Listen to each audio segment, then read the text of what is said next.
Absolutely.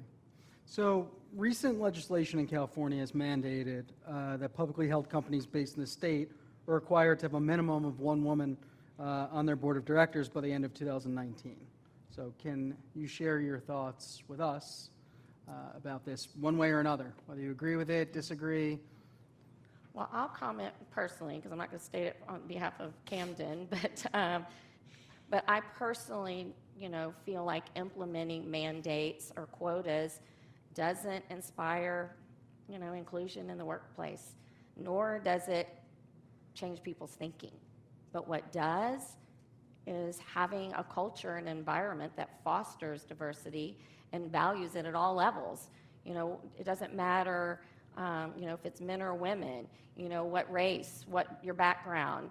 I mean, it's really where you are valuing every employee in the company, and that's what will, kind of lead the day in the conversation. As and I understand that sometimes, you got to almost put something, force something for it to create change. But I think if people were committed to truly fostering that environment, you wouldn't have to have the mandates and quotas. That may not change people's thinking, unfortunately. We have 2 females on our board, 2 women in our C-suite. Myself, Kim Voss, our Chief Accounting Officer, who's here today. Over 40% of our senior vice presidents are women. And all the way down to our property level, over 65% of our property level general managers are females, 68% of our area managers. And so it's important to us at American Campus as well as Camden. But one thing that I would say to women is have a voice. Don't sit back. Be a part of the conversation and, debate.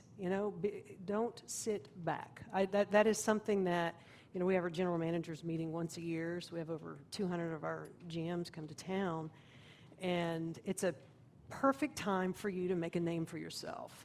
And our CEO always does question and answers, and I cannot tell you how many people sit back and don't ask this man a question.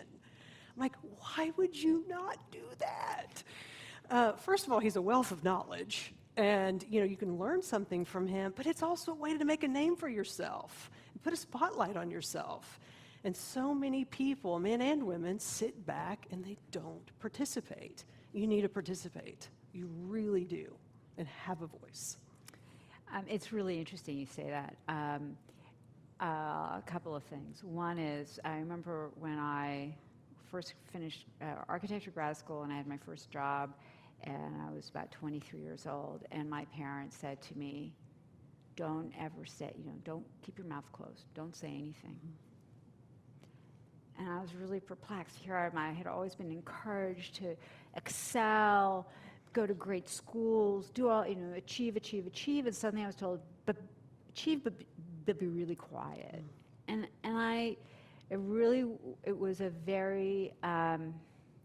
it was very strange for me. And I was very career focused, and this is what I wanted to do. And suddenly I was kind of being told, well, why don't you have a boyfriend? Why don't you get married? Oh, I'm really busy with work. Well, no. There are a lot of double standards that we deal with, and hopefully that starts to change. It is changing, I'm sure, but I hope it continues to change. But it is still embedded in the hierarchy of organizations where there are still views about what women do and what men do. I think what Lori said is right about finding organizations where women's input is appreciated, where they have a voice, so that's natural as opposed to forced. I think it's really important. But I think that you need to have confidence in your voice.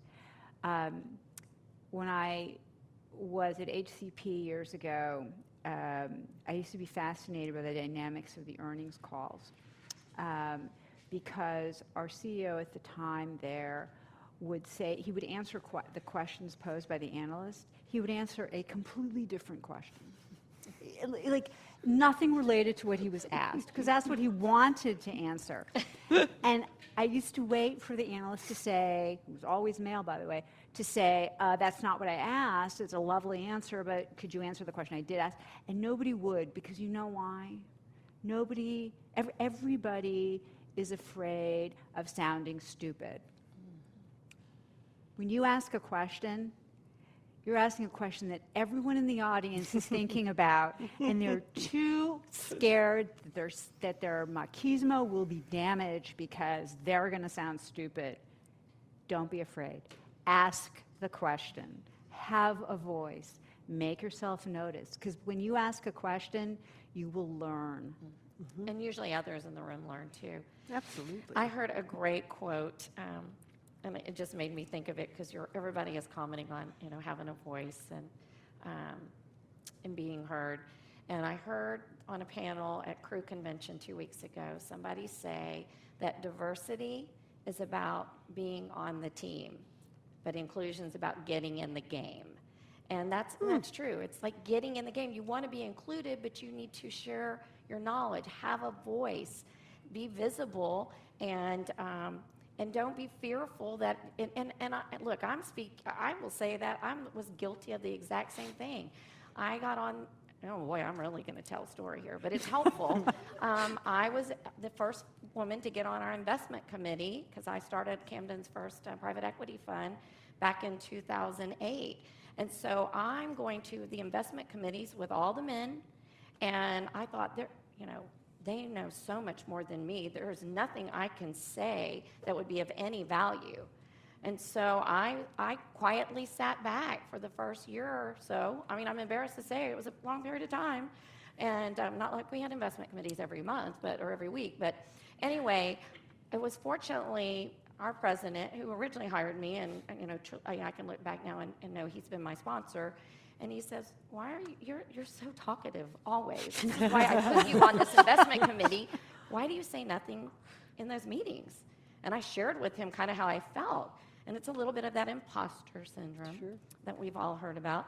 And he said, "I want you to ask those questions. You're the only person that comes from that perspective. I need your voice." Because we sometimes all just listen to our own BS, and we all kind of just go with the flow. And we don't want to do that. So your voice is needed, it's important, and it's valued. And so when I started learning that, I was like, wait, I do need to show up every meeting having my list of questions, and whether they're stupid or not, because then I started listening to other people's, and their questions I thought were stupid almost. So it's like they couldn't be any worse than mine.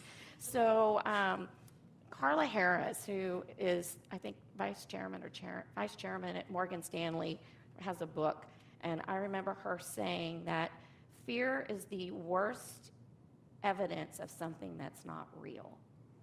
And that's what causes us all to not speak up or to not take risk. So it's just not real, though. So don't be fearful and ask the question.